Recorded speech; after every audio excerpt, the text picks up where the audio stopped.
Bonjour à tous.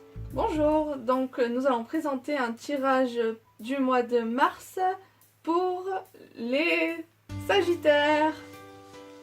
Allez, on commence. Alors, on vous rappelle le principe. Nous mélangeons, le titre, c'est duo voyance.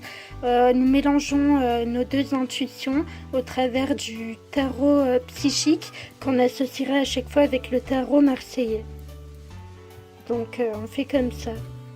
Allez, c'est parti. Donc, la première carte pour ce mois de mars, elle me parle de vérité.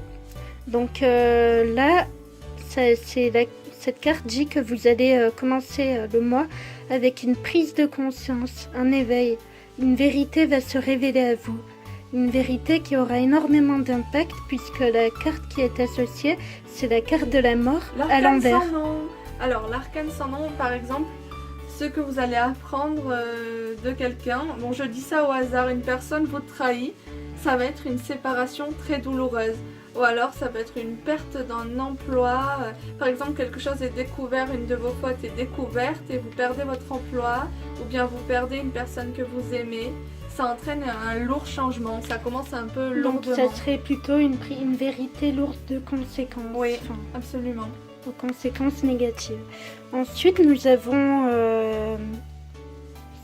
voilà, les choses en bas négatives, vous avancez, vous menez votre barque comme il le faut, dans la bonne direction. On me parle de bonne direction, de bonne voie. Vous menez votre barque. Ça peut aussi parler d'un voyage, on va voir, avec associé à la carte de la justice. Donc vous essayez de régler la situation, vous avancez vers un autre projet, vous restez dans les normes, vous essayez de vous équilibrer, vous essayez de faire en sorte que tout s'arrange. En fait, vous restez positif, vous surmontez tout ce mois-ci et vous réussissez coûte que coûte autre chose, vous concentrez sur autre chose. Voilà, vous êtes sur la bonne voie, vous vous dirigez vers le soleil. Ensuite, nous avons la carte espoir. Donc, ça suit le cours, vous voyez. Vous pouvez garder espoir. Il y a un potentiel de réussite entre vos mains. Vous pouvez briller. Donc là, on me parle d'espoir. Gardez confiance sur ce chemin, cette voie. Vous allez dans la bonne direction, restez confiant. Donc, vous avez cet espoir. Néanmoins, si vous avez une idée précise en tête, vous avez du mal à poser des pierres à l'édifice, c'est-à-dire à construire votre projet. Là, c'est la carte du bâtissement, de la construction. Vous avez une idée avec de bons outils, un bon état d'esprit, mais vous avez du mal à poser les choses pour que ça se passe dans le monde matériel. Voilà, donc n'oubliez pas aussi bien le monde intérieur et le monde physique qui compte tout autant. Gardez espoir et ne soyez pas confus. Tout à fait. En tout cas, essayez des choses.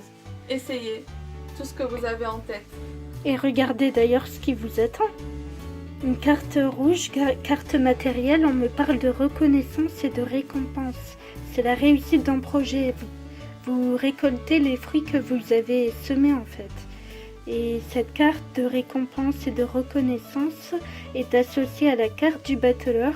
Alors le battleur, c'est quelqu'un qui a des outils et du potentiel et qui l'exploite bien, qui met bien en œuvre, qui se met en scène, qui charme les gens. Si par exemple vous êtes dans le commerce, vous charmez vos clients. Si vous êtes dans les arts, vous charmez votre public. Vous avez tout le potentiel nécessaire pour réussir. Voilà, faites attention à ce que la reconnaissance et la récompense ne vous montent pas trop à la tête. Restez simple.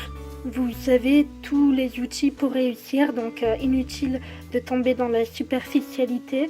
Vous méritez votre gloire et vous avez tout le potentiel pour poursuivre sur le chemin sans tomber dans la fausseté, la superficialité. C'est ça. Si votre espoir se déconstruit dans un projet, dans un autre, ça marche très bien.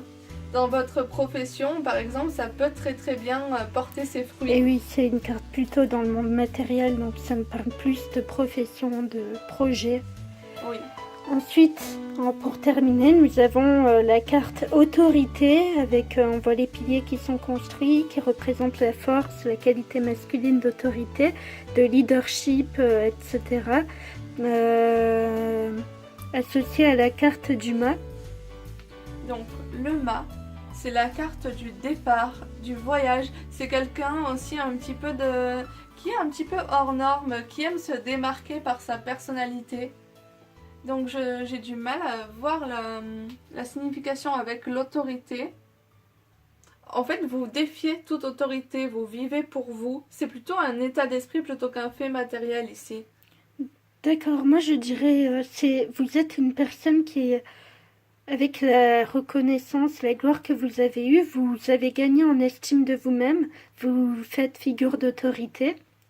Néanmoins, vous êtes quand même quelqu'un qui défie un peu, quelqu'un de marginal. Mais Voilà. Vous vivez en marge, ou alors vous arrivez à imposer très bien votre autorité dans votre marginalité. C'est-à-dire que vous pouvez très bien avoir plusieurs fans, hein, je dis ça comme ça. Ou bien alors vous défiez cette autorité tout simplement. Pour voilà, faire en vos tout cas, propres... vous serez fort de ce beau parcours que vous avez mené. Vous en ressortirez, je pense que c'est plutôt une confiance en soi que vous développerez. Bien sûr. Mais néanmoins, votre vraie nature reste cette marginalité, cette simplicité, parce que vous savez que vous avez toutes les ressources à l'intérieur de vous, que si vous avez réussi à traverser cette passe douloureuse et en arriver à cette gloire, c'est que vous avez compris que vous aviez les ressources en vous et que vous pouviez vous permettre de rester naturel tel que vous êtes parce que ça vous réussit bien. Bien sûr. Voilà, plutôt très bon mois pour vous. Au revoir. Au revoir.